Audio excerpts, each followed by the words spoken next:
From Florence, Italy, the city of inspiration for sculptors in ages past and for centuries to come, you're listening to The Sculptor's Funeral. Good day to you all, and welcome to another episode of The Sculptor's Funeral, the podcast for figurative sculptors around the world. I'm your host, Jason Arkles, a sculptor and art historian living and working in Florence, Italy, where all the great sculptors are dead, and I don't feel so well myself.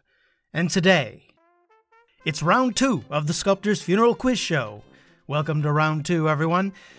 So, in case you didn't hear the last episode, I put out the call on the Facebook group page for the podcast for the most avid listeners of the podcast to call me up and test their knowledge of the many and varied topics we've covered on the Sculptor's Funeral. Now, the idea is that I'll do 3 episodes of the quiz show, and the winners from each of these 3 episodes will then face off against each other in a final game, and the champion will get to take home an official Sculptor's Funeral coffee mug, and of course, heaps of glory.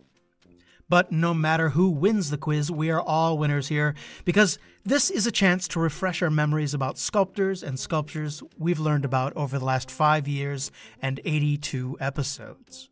So, let's get to our first contestant. Hello, you're on the Sculptor's Funeral Quiz Show. Who is this, and where are you calling from? Well, my name is Rony. I'm calling from Honduras in Central America. Fantastic. Rony, tell me a little bit about what it's like to be a sculptor in Honduras. What's the scene like? Are there a lot of sculptors there? It's very interesting because it's an underground scene. You know, the government doesn't sponsor work, but the embassies from other countries like Germany, Italy, France, the States, they sponsor like scholarships. So if you have the talent and the will, you can make it happen. So wait, the embassies sponsor scholarships? Yeah. Like college scholarships? Or are you talking about commissions? Maybe not the embassy, but like the U.S. government through scholarships to the universities or academies. Uh-huh. So they sponsor like some scholarships. I've known people who've gone to the States or to Italy and commissions as well. It's even to Mexico. So it's an interesting scene, but it's so unknown. You have to dig deep to find those guys. That's crazy. I don't think they do that for Americans. Yeah. Wow. That's really interesting.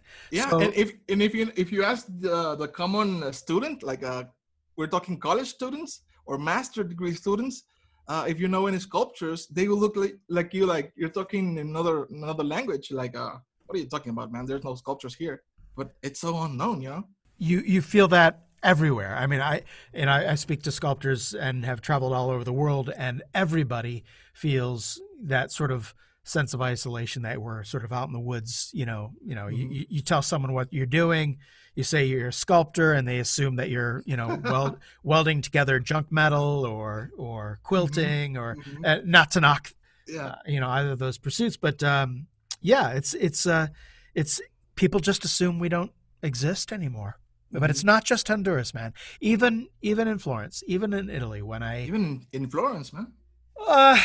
Okay, well, not as much. I have to say, it's a little bit more normalized here just because it is the cradle of the Renaissance and it's where so many art schools are based. And so running into another sculptor isn't as eyebrow raising as it would be in Honduras or, Homer, Alaska or Jackson, Michigan or anywhere else.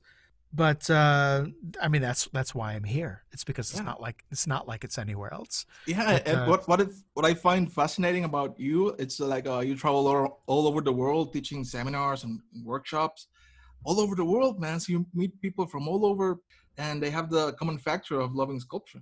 They have so much more in common than that. It's amazing. I hear the same stories, the same complaints, about, no one understands what I'm doing and, there's no one around and, I feel like I'm adrift. And that's really one of the main reasons I do the podcast is to connect people.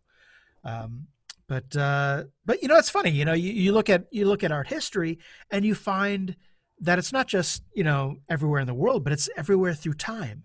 I mean, look at, who was it? Giovanni Dupre. I did a podcast on Giovanni Dupre, and he was talking about and feeling the same sort of isolation in the 19th century in Florence that many people around the world feel today. Well, I guess that's one more thing we share with the masters of the past. At least we can take a little bit of solace in that. All right, now. All right, let's meet our next contestant. Okay, my name is David Covington. I'm calling from Leland, North Carolina.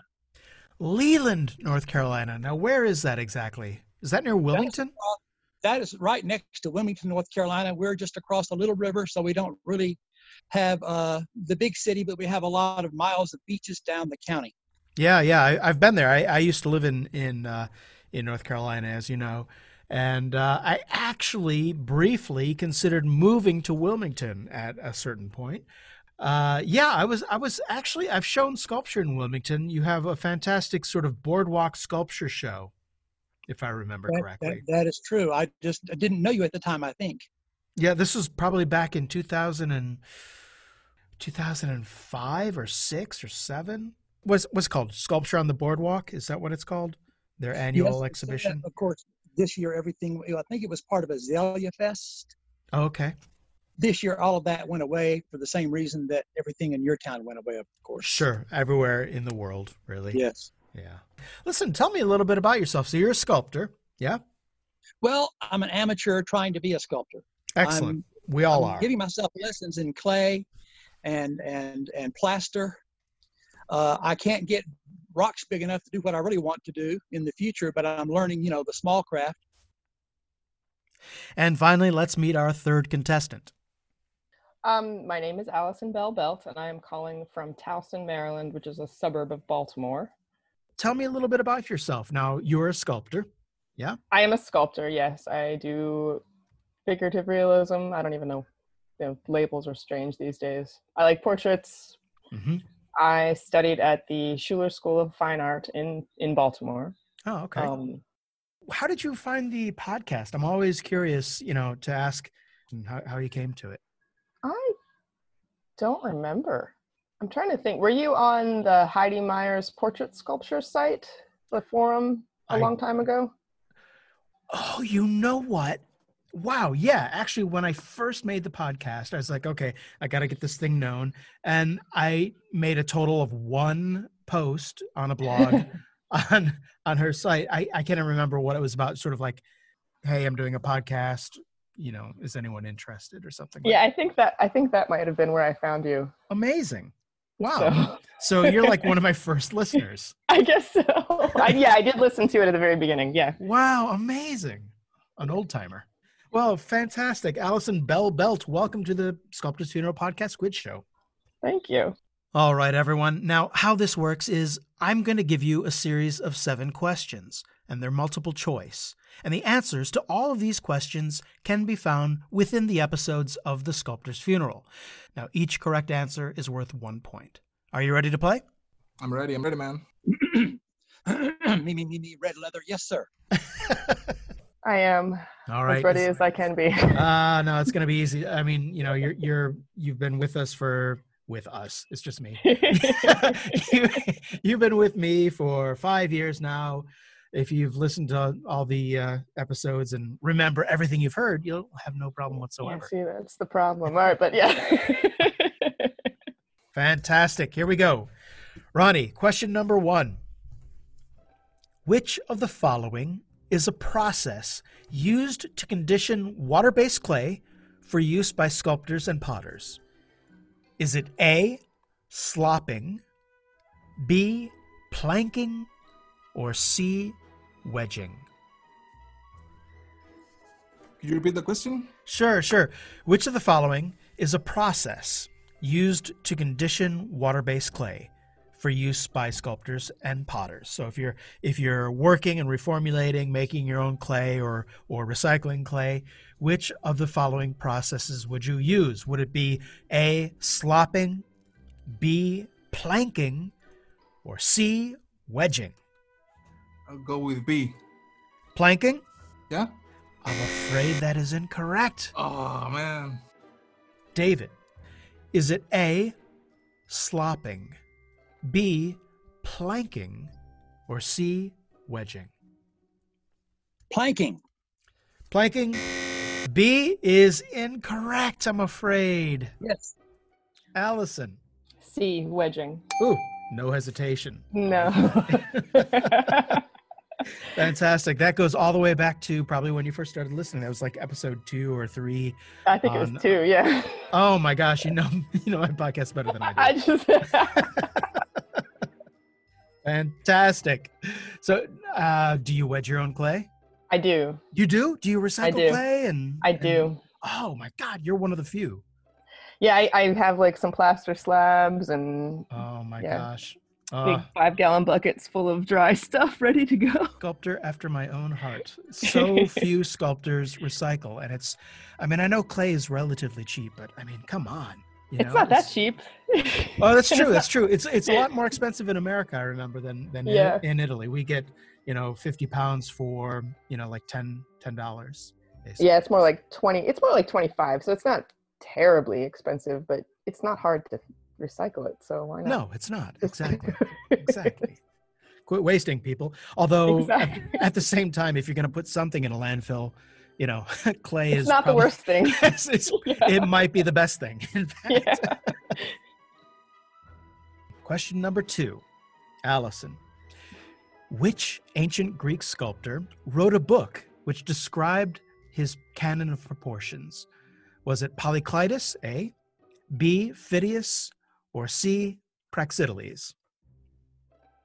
Oh, I believe. I can't remember. I believe it's C, Praxiteles. Praxiteles. I'm afraid no, it was Polyclitus. Yeah, that was my second choice. Oh. Funny you remember the question from 5 years ago, but the one from like 3 months ago. I know. It was really inconsiderate of the Greeks to have all the greatest sculptors have their names begin with P. It is. It gets really confusing. It really is. Yeah. Rony, which ancient Greek sculptor wrote a book which described his canon of proportion? Was it A, Polyclitus, B, Phidias, or C, Praxiteles? Praxiteles. Praxiteles is incorrect. Oh. I'm afraid it was Polyclitus. Polyclitus. Yes, Polyclitus wrote the canon, and he also sculpted a figure called the canon. Oh, okay. David, was it A, Polyclitus, B, Phidias, or C, Praxiteles? A, Polyclitus. You got it. Yes, exactly right. You got it. Fantastic. Question number 3. It's a very simple question. Where is John Bologna from?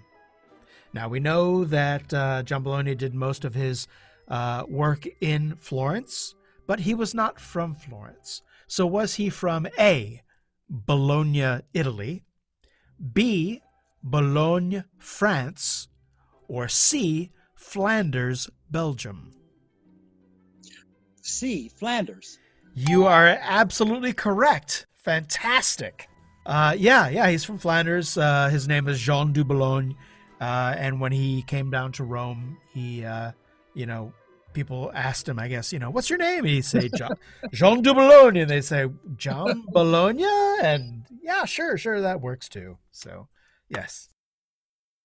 Alison. Bologna, Italy. B, Bologna, France. Or C, Flanders, Belgium? I have no idea.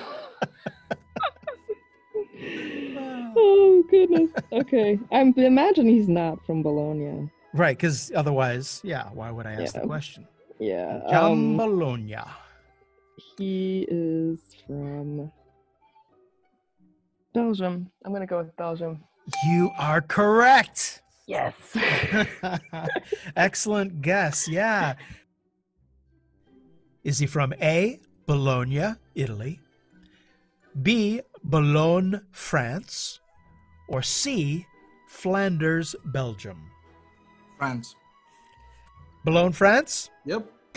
I'm afraid he's from Flanders. Oh, Flanders, man. Question number 4. Rony, to go from apprentice to master in the medieval guild system, one had to pass through an intermediate stage of training. Now, was that intermediate stage called being a journeyman, being a tradesman, or being a layman? Can you repeat the question? Sure. So from going from apprentice to master in your education as a sculptor or as a goldsmith, you had to pass from master or apprentice to master, but you had to pass through an intermediate stage of training.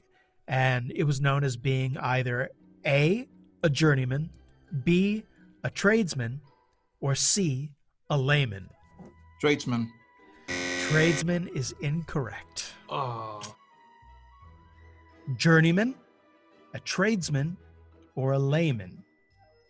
So trying to remember. you're an apprentice, then you want to become a master, but first you have to be a... I am going to go with a journeyman. You are correct. Very good. A journeyman, B, a tradesman, or C, a layman. I think journeyman. You are correct. A is correct. Journeyman is correct. Yes.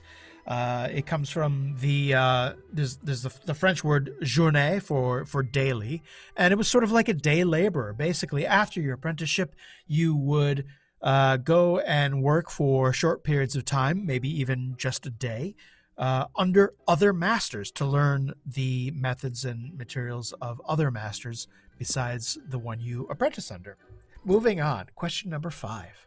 David, which art historian characterized ancient Greek statuary with the phrase calm simplicity and noble grandeur? Now, was it A, Pliny the Elder, B, Johannes Wankelmann, or C, Giorgio Vasari? B, Winkelmann. Yes, exactly right. Even though you didn't give an episode just on Winkelmann, you made a big point about how he sort of started the whole movement. Yeah, back to the neoclassical. So it was so important. I remembered him. Yeah. I'm sure I've mentioned him in several episodes, but he features prominently in the episode that I think is called "What's So Neo About Neoclassical." That's right. That's right. Yeah. Very good. And that, very good. That English phrase of calm simplicity really helped understand neoclassicals. Like, here it is. Don't get too excited. Right. The idea is not to arouse passions, but rather to sort of titillate the intellect, rather than So basically, the opposite of what came before in the Baroque and the Rococo. Ronnie, which art historian characterized ancient Greek statuary with the phrase "calm simplicity and noble grandeur"? Was it A, Pliny the Elder, B, Johannes Wankelmann, or C, Giorgio Vasari? Pliny the Elder.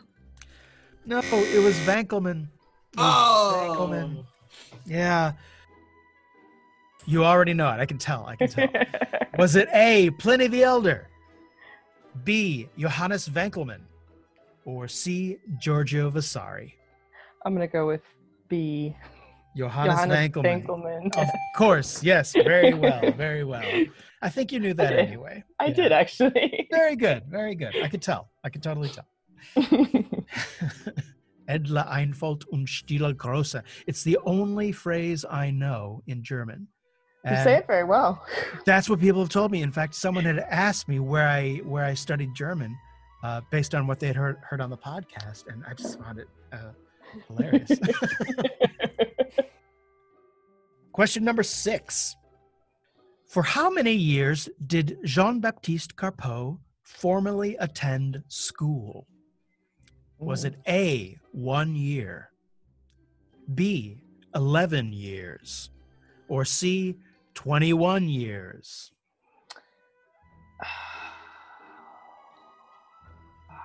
The Carpeaux one was so long ago. Oh, so was the clay one. That's true, but I used that information. Okay, true. Fair enough. Some of the stuff I say is actually practical. It's true. Yeah. I feel like he didn't go very long. I'm gonna go with A, 1 year. 1 year? It was actually 21 21 years. Yeah. Ronnie, for how many years did Jean-Baptiste Capot formally attend school? Was it A, 1 year, B, 11 years, or C, 21 years?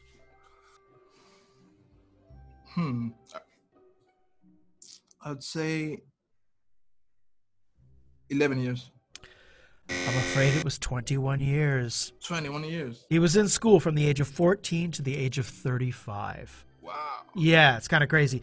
From 14 to 18, he studied at the Petite École in Paris, which was sort of the technical arts training school. And then from 18 to, I think, 28 to 29, he was at the École des Beaux-Arts. And then after that, he won the Prix de Rome. And so he was in Rome for 6 years with the Académie de France. So, yeah, a long time. Long time, man. Was it A, 1 year, B, 11 years, or C, 21 years? I don't know that. It feels like he didn't let his schooling affect him too much, so I'm going to say A. 1 year? That's your Yes. answer? I'm afraid it was 21 years. He actually had a longer education than he did a career. He was in school from the age of 14 to the age of 35. Can you believe it? Didn't he keep not winning the Prix de Rome? Yes, because he was a student of Francois Rude, who was basically blacklisted. Right. Yeah, exactly. And so after 7 years of studying with Francois Rude, he then switched to study under Francisque Dumont. And he was there for, I can't remember, either 3 or 5 years. And then finally he won the Prix de Rome. And of course the Prix de Rome is really grad school. He's still going to school and having assignments that he needs to keep up with down in Rome. And he was there for a longer than usual period of time. He was there for 6 years. Last question. Here we go. So, David, who sculpted the Mount Rushmore Memorial? Was it A, Borglum Gutzen, B, Gutzen Borglum, or C, Gullum Borgsen? These sound just like my questions in anatomy class. If you think you'll recognize it from the choices, but you won't. It's Gutzen Borglum. You're absolutely right.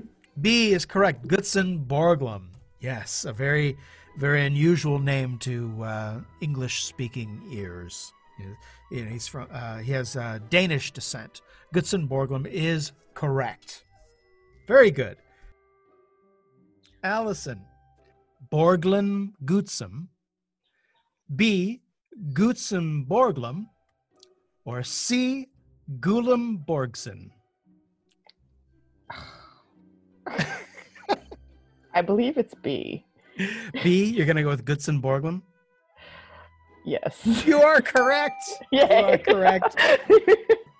I was going to say, I knew the name enough, but you Right. mixed it all up. So I was like, oh, which one is it? Right. It's kind of a crapshoot. Yeah. Yeah. Yeah. You know, I used to think, oh, that's why people don't know the name of the sculptor of Mount Rushmore. But at the same time, people don't know the name of the sculptor who sculpted the Statue of Liberty either in America. Yeah. So, you know, it's not the name. People just don't care. No, they don't. Jerks. They don't even credit lots of sculptures like if out when you're just walking around. So. Have you noticed that, like, when you read a press release or see an article, oh, statue unveiled today downtown or whatever, and they'll talk all about the statue, they won't mention the actual sculptor? Yeah, it drives me crazy. Oh, me too. It drives me insane. It's crazy. It's like, And they'll have the plaque with a list of all the donors. And right, all that. right. No credit whatsoever. All the important people. Exactly. Ronnie, who sculpted the Mount Rushmore Memorial? Was it A, Borglum Gutzen? Was it B, Gutzen Borglum? Or was it C, Gullum Borgsen? Gutzen Borglum. Yeah, B, exactly right. He was a crazy guy. He was a nut. He was insane. Although you gotta give it to him the way he like promoted himself.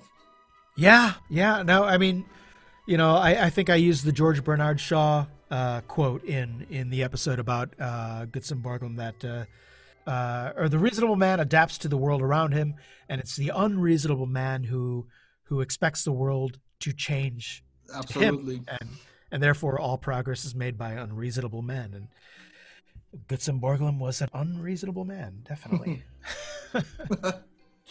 All right, well, 1 out of 7, Ronnie. It's all right. It's all right. You can redeem yourself in the second round. I know you can.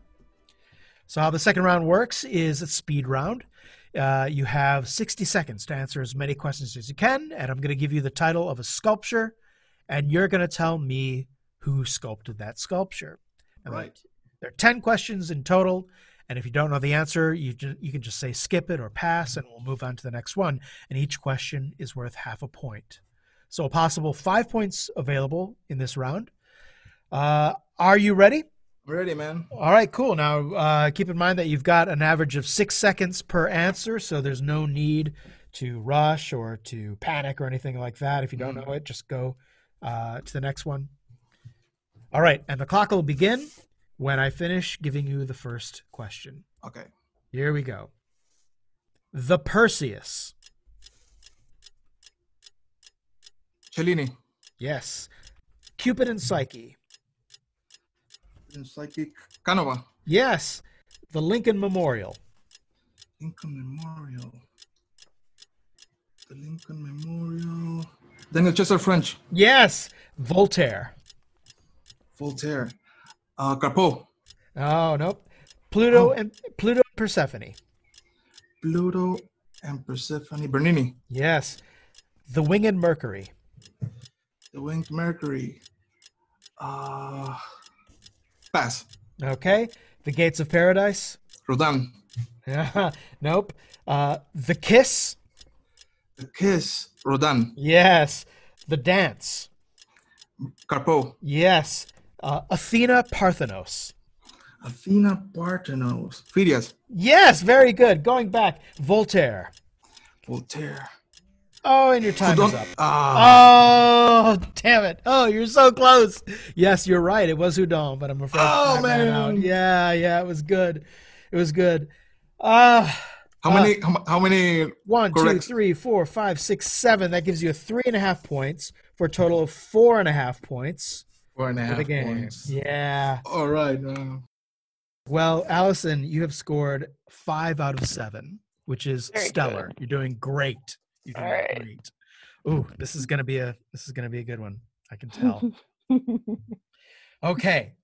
So now we come to the second and final portion of the game, and as you know, it's a speed round, and the clock will begin when I finish giving you the first sculpture. Are you Okay. ready? I am ready. All right. Here we go. The Perseus. Perseus. I literally just looked at that. Pass. It's going to come to me. Cupid and Psyche.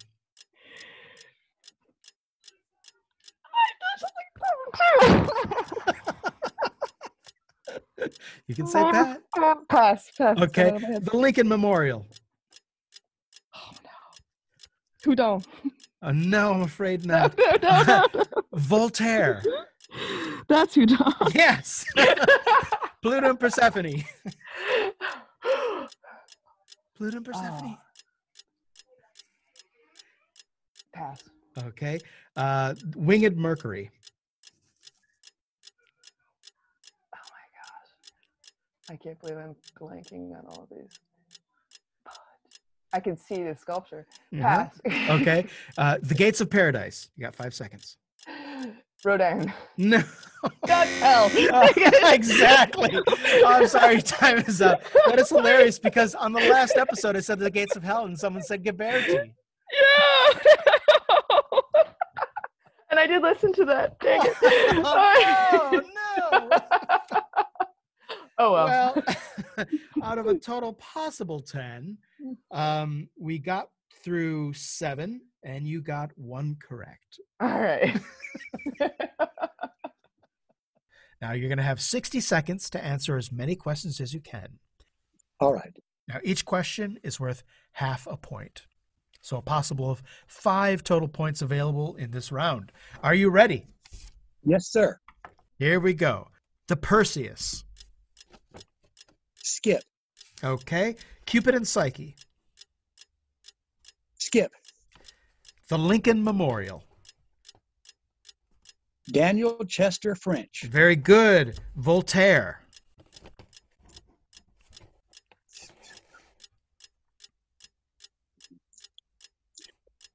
Skip. Pluto and Persephone. Cellini. Oh, no, I'm afraid not. Okay. The Winged Mercury. Winged Mercury. Don't know. Skip. Okay. The Gates of Paradise.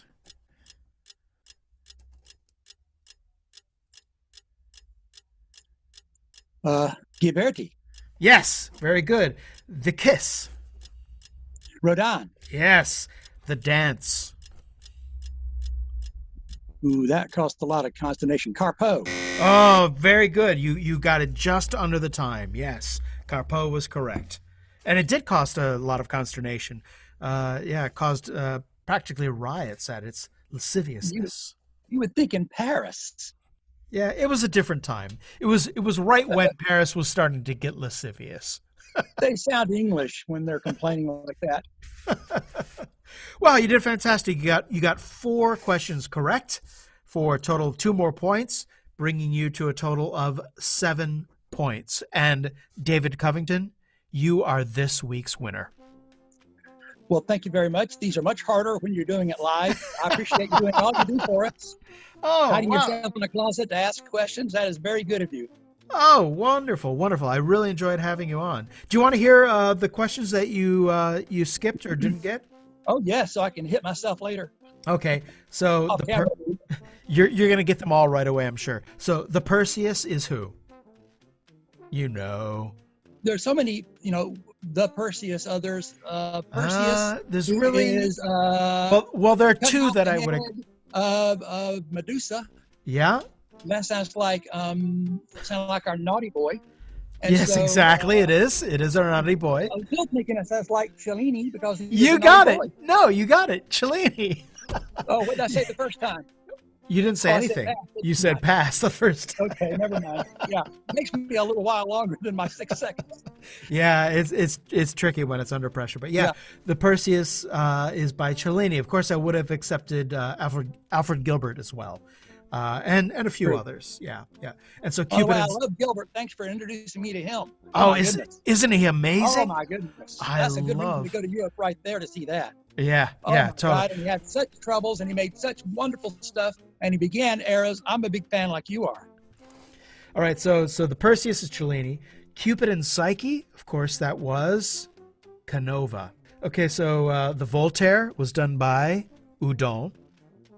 Right, Jean-Antoine That's right, Houdon. because he is the one who, and he also did he did the Franklin and and he did the Washington. Exactly, yeah, he did the founding fathers. And he of the was United like States. the guy who did the busts. Yes, and I never picked up on Voltaire. I was thinking about Balzac, which is why I missed it.